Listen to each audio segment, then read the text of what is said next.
네, 우리 함께 말씀 보도록 합니다. 말씀은 창세기 25장 23절에서 25절 말씀 보겠습니다.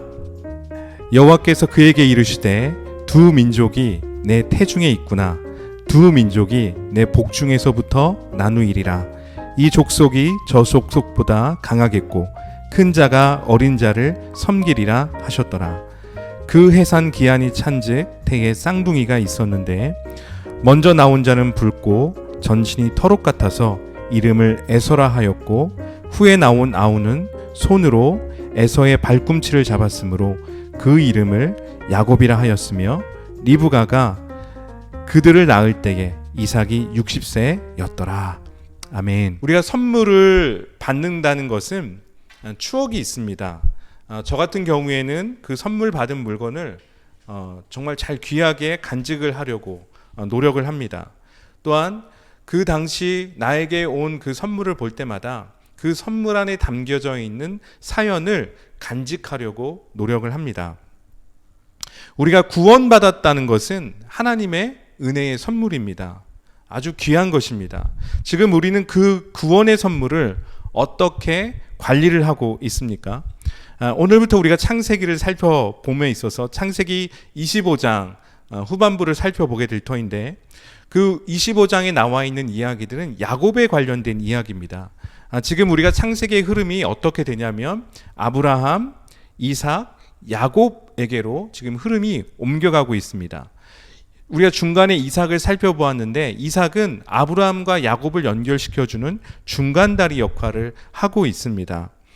오늘 우리가 야곱을 살펴보면서 하나님께서 아브라함에게 말씀하신 내가 너로 큰 민족을 이루겠다는 것과 너는 복의 근원이 될 것이다. 너는 복이 될 것이다. 라는 그 하나님께서 아브라함에게 하셨던 그 약속이 야곱의 삶 속에서 동일하게 성취되고 있다는 것을 우리는 볼 필요가 있습니다. 왜냐하면 성경에서 야곱은 약속의 자녀이기 때문입니다. 오늘 이야기는 이삭으로부터 시작을 하고 있습니다. 이삭은 아버지 아브람과 마찬가지로 오랫동안 자녀를 갖지 못했습니다. 그래서 이삭과 리브가는 자녀 갖기를 위해서 간절히 하나님 앞에 기도를 했었습니다. 드디어 이삭의 나이 60세가 되어서 자녀를 갖게 됐습니다. 그런데 이삭의 아내인 리브가가 임신을 했는데 그 임신한 뱃속에는 쌍둥이가 들어 있었습니다. 그런데 이 쌍둥이들은 뱃속부터 싸움을 합니다. 이삭은 이 두 아이가 뱃속부터 싸움을 하니까 하나님 앞에 나아가서 묻습니다. 그때 하나님은 이삭에게 이러한 이야기를 하십니다. 두 국민이 태중에 있구나. 두 민족이 복중에서 나눌 것이다. 큰 자가 어린 자를 섬기리라 라고 말씀하셨습니다. 그리고 두 아이가 태어났습니다. 먼저 태어난 아이가 에서이고 나중에 태어난 아이가 야곱입니다. 그런데 나중에 태어난 아이가 먼저 태어나는 아이의 발꿈치를 잡고 나왔습니다. 여기서부터 두 형제의 싸움은 시작이 됩니다. 이렇게 두 형제는 성장 과정에서도 서로 싸움을 하고 있습니다. 동생인 야곱은 늘 형이 되고 싶었습니다.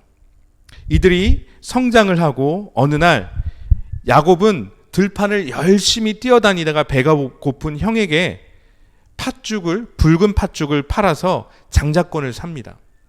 이것이 싸움의 끝이 아니었습니다. 어느 날 그들의 아버지 이삭이 연세가 많아 눈이 잘 보이지 않았죠. 이삭은 알았습니다. 내가 살 날이 얼마 남지 않았구나. 자, 그래서 이삭은 장남 에서를 부릅니다. 장남 에서를 불러서 에서야 너가 밖에 나가서 사냥을 해가지고 그 사냥장을 잡은 그 동물을 가지고 맛있는 음식을 나에게 해주렴. 그럼 내가 너를 축복하겠다라고 이야기를 합니다. 근데 때마침 그 옆에서 어머니 리브가가 이삭이 에서에게 하는 그 이야기를 엿듣습니다. 그래서 리브가가 야곱과 함께 아버지 이삭을 속여서 큰아들 에서에게 돌아갈 축복을 야곱이 대신 축복을 받도록 하는 사건이 벌어지게 됩니다. 오늘 이야기에서 우리가 중요하게 봐야 되는 것은 에서의 장자권, 맏아들의 그 장자권이 동생 야곱에게 넘어갔다는 사실입니다. 이것은 하나님께서 두 아이가 태어나기 이전에 이삭에게 예언된 내용이기도 했습니다. 큰 자가 어린 자를 섬길 것이다 라고 하나님께서는 말씀하셨습니다.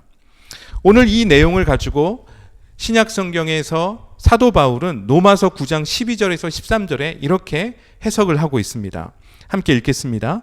리브가에게 이르시되 큰 자가 어린 자를 섬기리라 하셨나니 기록된 바 내가 야곱은 사랑하고 에서는 미워하였다 하심과 같으니라 라고 기록을 하고 있습니다. 말씀을 보니까 야곱은 사랑하고 에서는 미워했다 라고 표현하고 있습니다. 자, 그렇다면 우리가 이런 질문을 할 수 있겠죠. 하나님은 차별과 편애의 하나님이십니까? 라는 질문이 가능하다는 것입니다. 대답은 그렇지 않다입니다. 오늘 이 말씀은 구원에 있어서 하나님의 주권적인 선택을 말씀하고 있습니다. 하나님의 주권적인 선택이라는 것은 쉽게 말하면 이런 것입니다. 제가 선물을 하나 가지고 있습니다. 제가 선물을 누군가에게 줄 때는 그것은 누군가에게 줄 때 나의 의지적인 선택입니다. 아무리 옆에 있는 사람이 선물을 받고 싶다 하더라도 내가 그 사람에게 선물을 줄 것인지 말 것인지는 저의 결정에 달려 있다는 것입니다. 반대로 선물을 받는 것에 대해서 내가 어떤 사람에게 선물을 주고 싶어서 선물을 했습니다. 그 뜻밖의 선물을 받은 사람은 놀라고 기뻐할 것입니다. 선물을 주느냐 주지 않느냐는 전적으로 선물을 준비한 사람, 선물을 가지고 있는 사람에게 달려 있다는 것입니다. 구원에 있어서도 마찬가지입니다. 우리가 구원받는 것을 내가 노력을 해서 구원을 얻는다라고 생각합니다. 하지만 성경은 우리가 구원받는 것이 인간의 노력이 아니다, 하나님의 선택에 달려 있다라고 말씀하고 있습니다. 이것을 하나님의 주권적인 선택이라는 것입니다. 야곱은 오늘 에서의 장자권을 붉은 죽 하나로 샀습니다. 야곱의 어머니 리브가는 남편 이삭이 장자인 에서를 축복한다는 사실을 알고 야곱과 함께 이삭을 속여서 야곱이 장자의 축복을 받도록 합니다. 우리는 이 이야기에서 야곱이 사람을 속인 사람이라고 손가락질을 할 수가 있습니다. 그런데 야곱을 부추긴 것은 야곱의 어머니 리브가였다는 거죠. 리브가의 계획 속에서 야곱은 행동을 한 것입니다. 그러면 왜 리브가가 이러한 결정을 했겠습니까? 리브가는 두 아이가 하나님의 말씀대로 다르다는 것을 알았습니다. 리브가는 두 아이가 태어나기 전에 하나님께서 예언하신 내용, 즉 큰 자가 어린 자를 섬길 것이다 라는 그 약속을 마음속에 두고서 두 자녀를 양육했다는 것이에요. 어머니 리브가는 하나님의 주권적인 선택을 알았다는 것입니다. 그렇다면 우리를 향하신 하나님의 주권적인 선택의 원리를 우리는 어떻게 알 수가 있겠습니까? 하나님의 주권적인 선택은 인간의 노력으로 되는 것이 아니라 하나님의 은혜로 된다는 사실입니다. 에베소서 1장 4절부터 6절에 있는 말씀 다 같이 읽어보겠습니다. 곧 창세전에 그리스도 안에서 우리를 택하사 우리로 사랑 안에서 그 앞에 거룩하고 흠이 없게 하시려고 그 기쁘신 뜻대로 우리를 예정하사 예수 그리스도로 말미암아 자기의 아들들이 되게 하셨으니 이는 그가 사랑하시는 자 안에서 우리에게 거저 주시는 바 그의 은혜의 영광을 찬송하게 하려는 것이라. 자, 오늘 말씀을 보게 되면 창세전부터 그리스도 안에서 우리를 택하셨다라고 말씀하고 있습니다. 말씀을 보게 되면 하나님의 주권적인 선택의 원리를 우리들에게 말씀하고 있다는 겁니다. 창세전부터 우리를 택하셨다고 합니다. 그리고 우리가 예수 그리스도로 말미암아 하나님의 자녀가 되도록 예정되었다라고 말씀하고 있습니다. 이 말씀을 가지고 많은 사람들이 이렇게 생각을 합니다. 구원을 받을 사람과 구원받지 않을 사람이 선택되어졌다라고 생각하는 분들이 있습니다. 오늘 우리들에게 말씀하고 있는 하나님의 주권적인 선택, 이것은 구원받을 사람과 구원받지 못할 사람이 정해졌다는 의미가 아니라는 거예요. 여러분 분명히 이 사실을 우리가 기억하고 넘어가셔야 합니다. 오늘 바울은 로마서에서 유대인이라고 해서 다 구원을 받는 것이 아니다라고 말씀하고 있습니다. 아브라함의 아들이라고 해서 다 약속의 자녀가 아니다라고 말씀하고 있습니다. 아브라함의 자녀 중에는 이스마엘과 이삭이 있었습니다. 그런데 약속의 자녀는 이삭이 선택이 되었습니다. 그리고 이삭의 자녀 중에도 에서와 야곱이 있습니다. 그 중에 약속의 자녀로 선택을 받은 것은 야곱이었습니다. 그래서 로마서 9장 7절에서는 이렇게 이야기를 하고 있습니다. 아브라함의 씨가 다 그의 자녀가 아니라 오직 약속의 자녀가 씨로 여김을 받는다라고 말씀하고 있습니다. 오늘 여기서 로마서 9장에서 말씀하고 있는 것은 무엇이냐면 믿음의 반응에 대해서 말하고 있는 것입니다. 우리가 하나님의 구원받은 백성이 되는 것은 우리의 그 신앙 경력으로 되는 것이 아닙니다. 혹은 할아버지 때부터 기독교 가정이기 때문에 부모님이 목회자이고 아니면 장로님이고 권사님이고 집사님이기 때문에 당연히 구원을 받는 것도 아니라는 것입니다. 유명하고 잘 나가는 사람이기 때문에 구원이 결정됐다라고 말할 수 있는 것도 아닙니다. 그러면 구원은 무엇이겠습니까? 우리가 구원을 받는다는 것은 하나님의 말씀하심 앞에 반응할 때, 그것을 믿음으로 믿을 때에 하나님의 은혜로 주어지는 것이 구원이라는 것이죠. 그래서 성경에선 구원은 하나님의 선물이다라고 말씀을 하고 있습니다. 자, 그러면 오늘 본문으로 돌아가서 오늘 본문에서 에서는 장자권을 빼앗겼습니다. 오늘 이 장자권을 빼앗긴 에서의 문제는 무엇이 있겠습니까? 첫 번째는 에서는 그 장자권을 당연시 여겼다는 것입니다. 당연히 자기가 맏아들이기 때문에, 자기가 첫째 아들이기 때문에 장자권이 자신에게 자연스럽게 계승되어질 것이다. 그리고 자신에게 자연스럽게 주어졌다라고 안일하게 생각하는 것입니다. 그래서 에서는 장자의 특권을 알았지만 그것을 잘 관리하지 않았다는 거죠. 자기에게 귀하게 있는 그 장자권을 귀하게 여기지 않았다는 것입니다. 오히려 에서는 하나님께서 허락하신 그 귀한 장자권에 대해서 나태하고 게을렀다는 것입니다. 여러분, 나태와 게으르다는 그 사전적인 의미는 이렇게 정의할 수 있습니다. 행동이 느리거나 움직이기 싫어하거나 일하기 싫어하는 것을 보면 나태하다라고 이야기를 합니다. 게으르다라고 이야기를 하고 있습니다. 우리 주변에서 흔히 볼 수 있죠. 주변에 떠오르는 몇몇 사람들이 좀 있을 것입니다.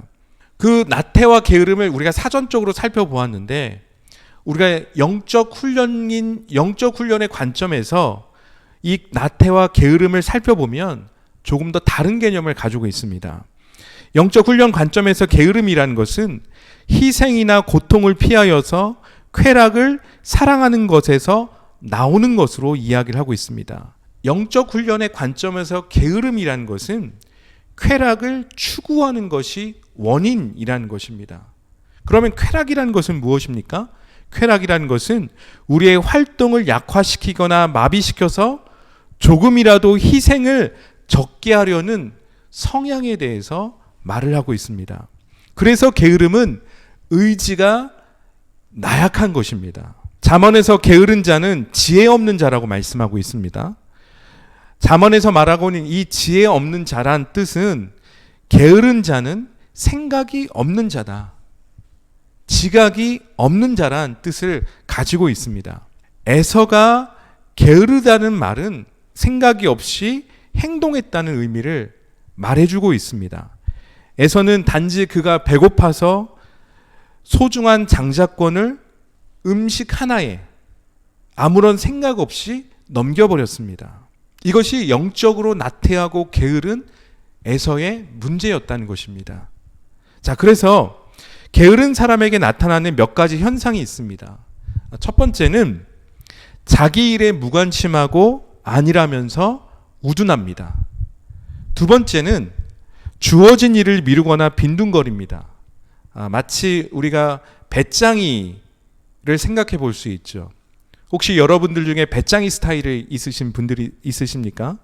한번 자신을 돌아보았으면 좋겠습니다. 세 번째는 무엇이든 적당히 하려고 한다는 것입니다. 이러한 관점에서 오늘 에서를 다시 한번 보고 싶습니다.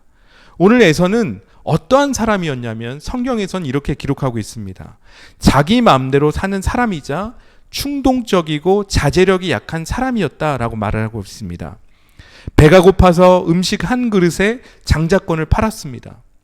어찌 보면 에서와 같은 성향을 가진 사람은 굉장히 외향적이기 때문에 우리가 이렇게 이야기할 수 있습니다. 굉장히 그 성격이 호탕한 사람처럼 보일 수가 있죠. So cool이라고 우리가 이야기를 할 수가 있죠. 그렇게 말할 수가 있습니다. 여러분, 하지만 그 호탕함이 오늘 에서가 가지고 있는 그 호탕함, 그 쿨함의 문제는 무엇이었습니까? 자기가 지켜야 할 것을 지키지 못했다는 거예요. 자기에게 소중하게 간직해야 될 것을, 관리해야 될 것을 소중하게 다루지 않았다는 거죠. 생각 없이 판단하고 행동을 결정했다는 것입니다. 자기의 일인데 자기의 일에 대해서 무관심했고 자기의 일에서 책임감 없이 생각하고 행동을 했다는 데 있는 것입니다. 또한 오늘 에서의 문제는 무엇입니까? 오늘 말씀을 보게 되면 이삭과 리브가는 에서에게 한 가지 근심거리가 있었습니다. 그것은 에서가 이방 여인과 결혼한 것이었습니다. 자, 그러니까 오늘 에서의 문제는 무엇이냐면 이방 여인과 결혼함에 있어서 부모의 허락 없이 자기 마음대로 결혼을 했다는 것입니다. 자기가 원하는 사람을 만나서 그 사람과 결혼을 했다는 것입니다. 그래서 이삭과 리브가는 이러한 에서로 인해서 늘 마음속에 걱정하고 근심을 했다는 거죠. 에서는 어떠한 사람이었습니까? 쾌락을 더 즐거워했던 사람이라는 거죠. 즐거움을 추구하기 때문에 의지와 생각이 마비가 된 사람이 에서였다는 것입니다. 특별히 오늘 말씀을 보게 되면 이방 여인과 결혼한 것은 무엇을 뜻합니까? 우상 숭배를 받아들이는 것입니다. 우상 숭배를 한다는 것은 하나님을 버리는 행동이라는 거죠. 배교입니다. 하나님을 인정하지 않는 것이에요. 하나님 외에 다른 신을 섬기는 것입니다. 이러한 에서의 행동을 히브리서 12장 6절은 이렇게 기록을 하고 있습니다. 자, 12장 16절 말씀 읽어보겠습니다. 음행하는 자와 혹 한 그릇 음식을 위하여 장자의 명분을 판 에서와 같이 망령된 자가 없도록 살피라. 오늘 성경은 에서를 누구라고 이야기하고 있습니까? 망령된 자라고 이야기를 하고 있습니다.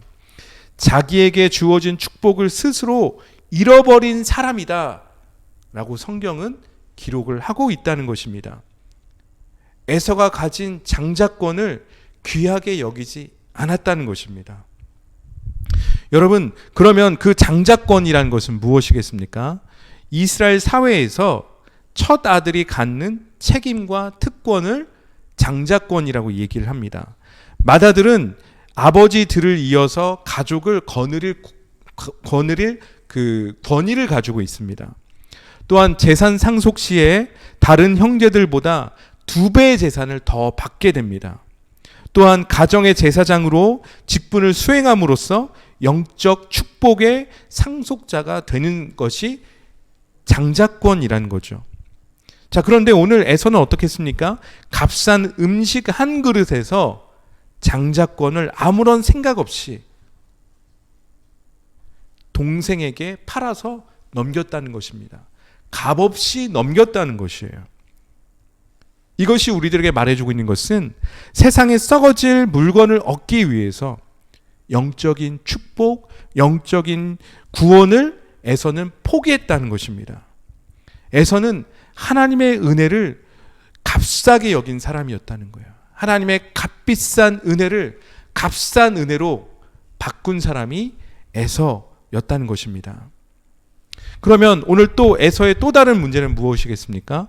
히브리서 12장 5절 말씀 함께 읽어보겠습니다. 또 아들들에게 권하는 것 같이 너희에게 권면하신 말씀도 잊었도다. 일렀을 때 내 아들아 주의 징계하심을 경히 여기지 말며 그에게 꾸지람을 받을 때에 낙심하지 말아라. 여러분, 우리가 부모님 앞에 징계를 받는 것, 교훈을 받는 것, 훈계를 받는 것, 그것은 즐거운 일이 아닙니다. 때로는 그 훈계로 인해서 우리들에게 자녀들에게 분이 일어날 때도 있습니다. 그러면 오늘 에서 이 말씀을 통해서 에서를 바라보게 되면 오늘 에서의 문제는 아버지의 훈계, 부모의 훈계와 경계를 무시했다는 것입니다. 오늘 이 말씀과 연결해서 12장 8절에서 히브리서 12장 8절에서는 이렇게 이야기를 하고 있습니다. 징계는 다 받는 것이거늘 너희에게 없으면 사생자요 친아들이 아니라 라고 말씀하고 있습니다. 오늘 에서는 부모의 훈계, 부모의 징계를 무시했습니다. 오늘 이삭과 리브가는 에서에게 분명히 이야기했습니다. 이방인과 결혼하지 말아라. 그렇게 했는데 에서는 어떻게 했습니까? 자기 멋대로 부모의 훈계와 교훈과 가르침을 무시하고 이방 여인과 결혼을 했다는 것입니다. 에서에게는 부모 공경의 문제가 있었다는 것이죠. 이것은 무엇입니까? 복종, 서미션의 문제입니다. 하나님께서 세우신 질서를 무시한 거예요. 에서 스스로가 자기를 어떻게 만들었냐면 자기를 사생아로 만든 것입니다. 부모의 훈계를 무시하고 부모의 교훈을 무시했기 때문에 말씀과 같이 에서는 자기 스스로를 부모 없는 자로 여겼습니다. 그리고 친아들이 아닌 것처럼 행동을 했다는 것입니다. 결국 하나님의 말씀에 순종하지 않는 일이 에서의 삶 속에 벌어진 것입니다. 이것을 쉽게 말하면 이것입니다. 에서 스스로가 호적에서 자기 이름을 파낸 거예요. 그런 행동을 한 것입니다. 에서에 대해서 성경은 또 이렇게 이야기를 하고 있습니다. 히브리서 12장 17절 말씀 함께 보겠습니다. 너희가 아는 바와 같이 그가 그 후에 축복을 이어받으려고 눈물을 흘리며 구하되 버림받아 회개할 기회를 얻지 못하였느니라. 여러분, 에서가 장자권을 팥죽 한 그릇에 야곱에게 팔아넘겼습니다.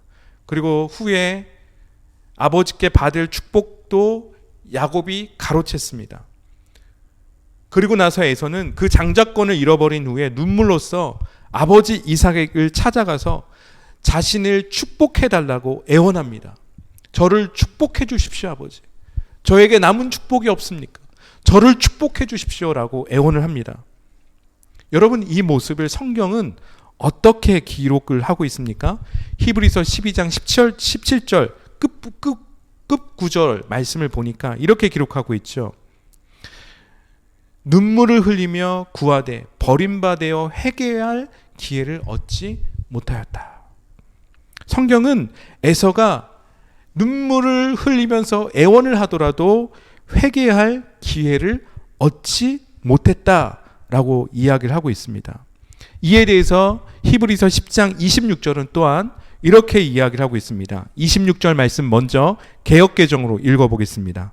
우리가 진리를 아는 지식을 받은 후 짐짓 죄를 범한 즉 다시 속죄하는 제사가 없고.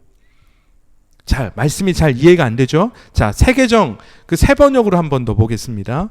우리가 진리의 지식을 얻은 뒤에 일부러 죄를 지으면 그때에는 속죄 제사가 남아 있지 않습니다. 여러분, 이 말씀이 더 명확하죠? 오늘 말씀은 이렇게 이야기를 하고 있습니다. 우리가 진리를 아는 지식을 받았다라고 이야기를 하고 있습니다. 마찬가지로 에서도 하나님을 아는 지식을 받았습니다. 그런데 진리를 알지만 짐짓 죄를 범했다라고 이야기를 하고 있습니다. 이 말씀은 일부러 죄를 지었다는 것입니다. 오늘 이 말씀, 짐짓 죄를 지었다, 일부러 죄를 지었다, 이것이 의미하는 바가 무엇이겠습니까? 그것은 우리가 쉽게 생각할 수 있죠. 일부러 죄를 지었다. 아마도 에서가 개인 일탈 행동을 했구나. 잘못된 행실을 했구나라고 생각할 수 있습니다. 오늘 성경에서 말하고 있는 일부러 죄를 지었다라는 이 의미는 개인의 어떠한 개인적인 일탈 행동이나 잘못된 행실을 말하고 있는 것이 아닙니다. 일부러 죄를 지었다, 이 말씀은 뭐냐면 그리스도를 고백하는 신앙의 고백에서 멀어졌다는 것입니다. 그리스도의 은혜로부터 의식적으로 떠났다.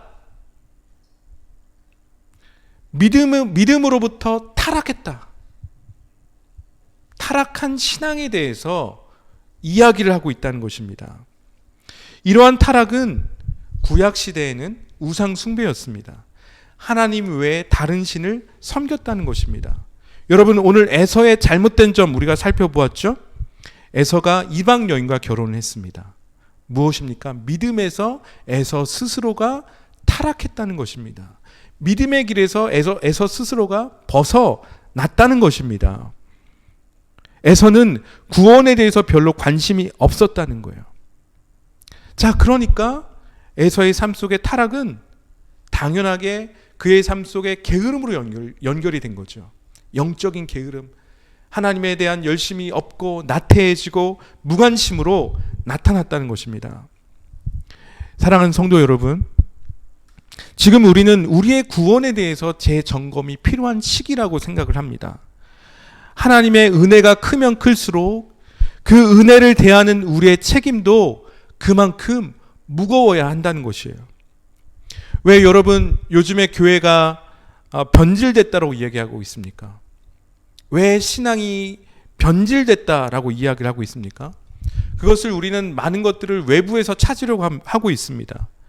사실 여러분, 외부의 문제가 아니죠. 그것은 누구의 문제입니까? 바로 나의 문제예요. 그것은 내 내면에 원인이 있다는 것입니다. 왜냐하면 우리가 가지고 있는 그 내면의 문제는 무엇입니까? 우리가 하나님의 자녀된 그 책임, 하나님의 그 구원받은 그 은혜, 하나님의 그 구원의 선물을 우리는 가볍게 여기고 있었다는 것이에요. 우리가 하나님의 자녀된 책임을 가볍게 여기는 한 가지 모습이 무엇이겠습니까? 그것은 죄와 싸우지 않는다는 것입니다. 우리는 죄의 문제를 다루는 것을 윤리적으로 접근하려고 합니다. 윤리는 무엇입니까? 사람의 기준이죠. 사람의 기준이에요. 사람의 기준에 따라서 양심에 크게 꺼리낌이 없으면 괜찮다라고 생각을 합니다. 그런데 여러분, 죄의 문제는, 하나님께서 말씀하고 있는 죄의 문제는 그것이 아니라는 거예요. 그것보다 더 깊다는 것입니다. 여러분, 성경은 분명히 우리가 죄와 싸울 때 피 흘리기까지 싸우라라고 말씀하고 있어요. 죄와 싸우는 것은 단순히 어떠한 전쟁놀이 하는 것이 아니라는 거죠. 그냥 어떠한 정의의 문제, 옳으냐 틀리냐, 그것을 구분하는 것이 죄를 다루는 죄의 문제가 아니라는 것입니다. 그렇다면 성경이 말하고 있는 죄의 그것은 무엇이겠습니까? 내가 사느냐 죽느냐, 그것이 문제로다. 사느냐 죽느냐의 생사가 달린 문제라는 거예요. 자, 그렇기 때문에 성경은 여러분 죄에 있어서 영생을 위해서, 영생을 얻기 위해서 죄와 피 흘리기까지 싸워야 된다라고 말씀을 하고 있는 것이죠. 왜냐하면 죄와 싸우지 않을 때 우리는 하나님의 은혜를 잃어버리기 때문이라는 것입니다. 혹시 우리는 하나님의 은혜에 대해서 무감각하지는 않습니까? 우리는 에서와 같이 하나님께 돌아갈 기회를 잃어버리지는 않았는지 점검해 볼 필요가 있다는 것입니다. 여기서 우리는 기억할 것이 있습니다. 하나님께 돌아갈 기회를 잃어버렸다는 것이 더 이상 하나님 앞에 나갈 수 없다는 뜻일까요? 여러분은 어떻게 생각하십니까? 하나님께 회개할 기회를 잃어버렸다는 것이 더 이상 내가 하나님의 은혜를 받을 수 없다라고 생각하는 것이 맞을까요? 성경은 그렇지 않다라고 이야기를 하고 있습니다. 여러분, 우리가 죄를 회개할 기회를 잃어버렸을지라도 그리스도께서 단번에 드린 십자가의 희생을 우리가 기억한다라면 우리가 하나님 앞에 나아가서 다시금 하나님 앞에 나아갈 수 있는 용서의 길이 열려 있다는 것을 말해주고 있다는 것입니다. 여러분, 이것이 하나님의 사랑이고 하나님의 은혜라는 거죠. 여러분, 탕자를 기억하십니까?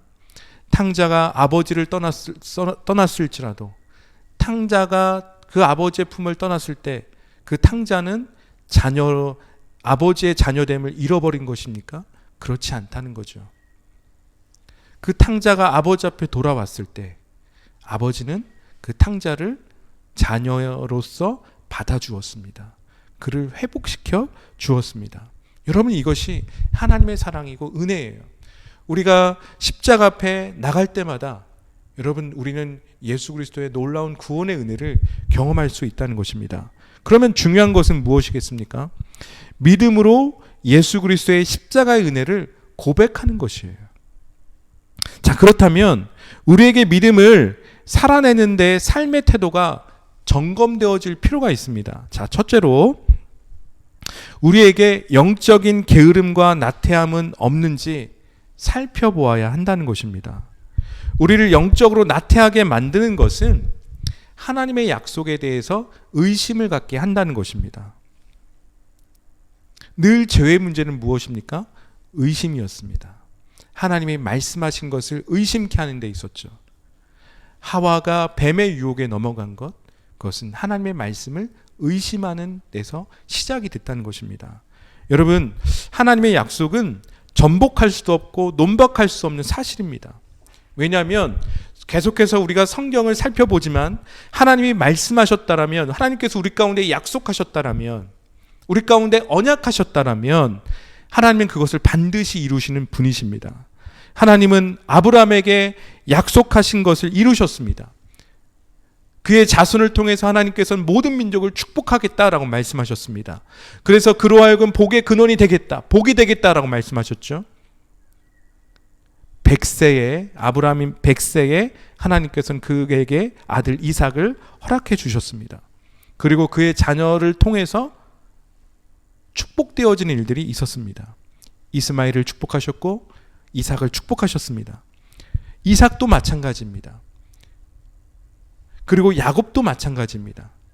아브라함에게 하신 약속의 축복이 계속해서 아브라함에서 멈춘 것이 아니라 그의 자손들, 그의 아들, 그의 손자, 또한 그의 후손들에게 계속해서 이어지고 성취되었다는 거죠. 그래서 다윗까지 왔고 또 예수 그리스도까지 나왔다는 것입니다. 여러분, 하나님은 변함이 없으시고 신실하신 분이십니다. 이것이 그리스도인에게 소망이 되는 것이에요. 하나님의 구원은 결코 흔들릴 수가 없습니다. 그렇기에 우리의 소망을 예수 그리스도 앞에 두는 것입니다. 그래서 우리의 눈을 예수 그리스도 앞에 고정하라라고, Fix your eyes라고 이야기하고 있습니다. 십자가 앞에 고정하라라고 말씀하고 있다는 거죠. 자, 여러분, 여기에 배가 있다고 합시다. 배가 한가운데 있는데 이 배가 표류하지 않고 파도에 휩쓸리지 않고 그 자리에 멈춰 설 수 있는 이유가 무엇이겠습니까? 그것은 닻을 내렸기 때문입니다. 마찬가지입니다. 우리는 언제든지 흔들릴 수가 있습니다. 배가 바다 위에 떠 있으면 언제든지 파고 때문에 흔들릴 수가 있습니다. 하지만 여러분, 그 흔들림 가운데서도 믿음이 떨어지지 않는 이유는 무엇이겠습니까? 배에서 닻을 내렸기 때문이죠. 여러분, 우리의 믿음이 떨어지지 않는 이유는 무엇이겠습니까? 그리스도께 소망의 닻을 내렸기 때문이라는 거예요. 사랑하는 성도 여러분, 우리의 소망의 닻을 그리스도께 내리셨습니까? 오늘 성경은 우리들에게 권고하고 있습니다. 소망의 신앙의 고백을 붙잡아라 라고 말씀하고 있죠. 히브리서 10장 23절 말씀을 보겠습니다. 약속하신 이는 믿으시니 우리가 믿는 도리의 소망을 움직이지 말고 굳게 잡고. 오늘 성경은 이렇게 얘기하고 있죠. 하나님은 믿으시다, 즉 faithfulness, 하나님은 신실하시다라고 말씀하고 있어요. 그래서 우리의 믿는 바, 소망하는 바를 움직이지 말고 굳게 잡으라고 이야기를 하고 있습니다. 그분이 누구십니까? 예수 그리스도죠. 그 미쁘신 하나님을 굳게 잡으라는 거죠. 그러면 오늘 이 고백 속에 들어있는 것은 무엇입니까? 약속된 미래의 완성, 하나님께서 이루실 미래의 완성, 하나님께서 우리 가운데 허락하실 그 영원한 본향에 대해서 의심하지 말라는 거예요. 하나님께서 이루실 그 약속을, 미래에 이루실 그 약속을 의심하지 말라는 것입니다. 여러분, 우리를 나태하게 하려는 유혹을 멀리하라고 말씀하고 있습니다. 그 유혹들을 물리치라고 말씀하고 있습니다. 그럴 때 우리는 그리스도가 오시는 날에 그리스도 앞에 올바로 설 수 있다라고 말씀하고 있는 거죠. 자, 두 번째로 구원을 귀중히 여기는 것입니다. 모든 이들에게 구원의 문은 열려 있습니다. 그렇지만 그 구원의 축복을 누리는 것은 아무나 주어지는 것이 아닙니다. 그러면 그 구원의 축복, 그 구원의 은혜의 선물을 받는 것, 그 구원을 귀한 것은 누구에게 있습니까? 그 구원을 귀하게 여기고 믿음으로 반응하는 사람들에게 주어진다는 것입니다. 믿음으로 의롭게 되어지는 거죠. 로마서에서는 계속해서 비교를 하고 있습니다. 유대인과 이방인들을. 유대인들은 하나님의 선택을 받은 민족이죠. 그렇다고 그들이 다 구원을 받은 것은 아니다라고 말씀하고 있습니다. 그들에게 주어진 하나님의 선택이 귀한 것임을 알고 그것에 믿음으로 반응하는 자들에게 하나님의 자녀가 되는 영광을 누리게 된다라고 말씀하고 있다는 것입니다. 여러분, 이것이 하나님의 주권적인 선택이라는 거예요. 믿음으로 반응하는 자에게 하나님의 구원이 주어지는 것입니다. 매일 순간순간마다 내가 예수를 믿고 구원받음을 당연히 여기지 말고 오늘 나에게 있는 이 구원을 귀하게 여기시기를 바랍니다. 그리고 그 구원받은 삶에 합당한 거룩한 삶을 살려고 노력하십시다. 자, 세 번째로 간절함이 있는지 확인을 해야 한다는 거죠. 하나님을 찾는 것은 간절함이 있습니다. 하나님은 간절한 자에게 보이십니다. 여러분, 우리가 어떤 일을 할 때 이렇게 보면 간절하지 않으면 대강대강하죠. 반면에 간절하면 하나라도 그냥 지나칠 수가 없습니다. 꼼꼼히 살펴봅니다. 어떠한 단서라도 찾으려고 꼼꼼히 살펴봅니다. 여러분, 야곱이 그랬다는 거예요. 야곱은 간절했습니다. 하나님의 축복을 받고 싶은 간절함이 있었습니다. 그 간절함이 있을 때 문이 열리게 된다는 것입니다. 사랑하는 성도 여러분, 우리에게 허락된 구원의 은혜에 감사했으면 좋겠습니다. 그런데 그 구원의 은혜를 당연시 여기지 말고 그 구원의 은혜, 선물로 주어진 하나님의 구원을 귀하게 여기시기를 바랍니다. 그래서 우리 삶에 구원받은 자로서의 삶을 살아가십시다. 우리의 소망 되신 예수 그리스도를 붙잡음으로 말미암아 예수 그리스도께서 이루실 그 하나님의 미래의 완성을 바라보면서 오늘 하루도 우리가 예수를 붙잡으며 소망의 삶을 살아가는 그런 하루가 되어지기를 예수 그리스도의 이름으로 축복합니다. 우리 잠시 기도하겠습니다.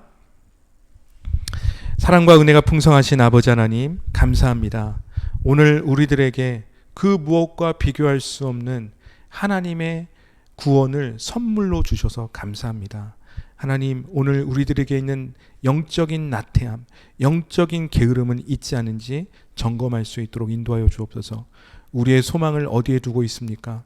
우리의 소망을 그리스도 앞에 둘 수 있도록 인도하여 주옵소서. 하나님, 구원을 당연히 여기는 것이 아니라 그 구원에 허락하신 예수 그리스도의 십자가의 은혜를 생각하며 하나님, 그 은혜를 귀하게 여기며 오늘 하루도 우리 가운데에 소망을 주시는 그 하나님을 바라보는 삶이 되어줄 수 있도록 역사하여 주옵소서. 우리 매일의 삶이 하나님의 그 구원의 은혜를 누리는 하루가 되어줄 수 있도록, 감격을 누리는 하루가 되어줄 수 있도록, 기쁨을 누리는 하루가 되어줄 수 있도록 축복하여 주옵소서. 우리와 함께 하신 하나님 감사하며 예수님의 이름으로 기도합니다. 아멘.